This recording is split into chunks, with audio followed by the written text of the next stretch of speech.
এনা পরিবহনের কথা। ঢাকার সড়ক পরিবহনের অন্যতম মাফিয়া ছিলেন। বিএনপি কিংবা বিরোধী দলের কর্মসূচিতে কোনো গাড়ি চলবে না কিংবা হরতাল অবরোধ ডেকে দেওয়া। এই ইনায়েতুল্লাহরা শূন্য থেকে কয়েক হাজার কোটি টাকার মালিক। ইনায়েতুল্লাহ পালিয়ে গেছে, তার যে এনা পরিবহন একটা গাড়িগুলো কি পালিয়ে গেছে না প্লেন দিয়ে তুলে নিয়ে গেছে নাকি জাহাজে করে বাইরে পাচার করে দিয়েছে?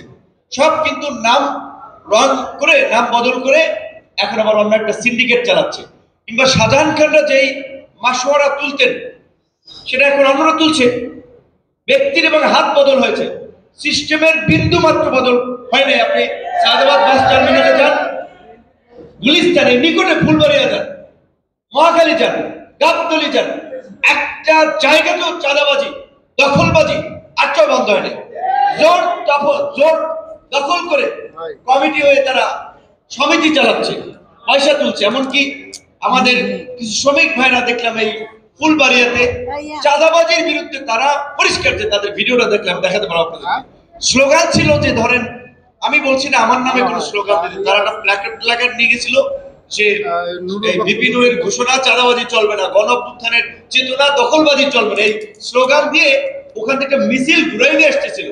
সেইখানেই তাদের উপরে হামলা হচ্ছে। কেন তারা এখানে মিছিল নিয়ে আসলো? এবং এই যে ঢাকা সড়ক পরিবহনের এনায়েতুল্লাহর জায়গায় নতুন এনায়েতুল্লাহ যে তৈরি হচ্ছে, সাইফুল সাহেব বলা উচিত না।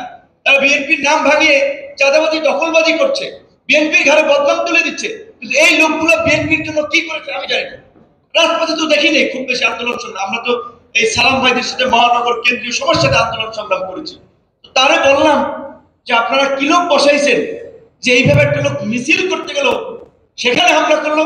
সে আমাকে বলছে আপনি আপনার লোকেরা প্রোগ্রাম করে তাদেরকে প্রেস ক্লাব করতে বলবেন, সোহরাওয়ার্দী উদ্যানে করতে বলবেন, শাহবাগে করতে বলবেন, ওইখান থেকে কেন মিছিল করা লাগবে?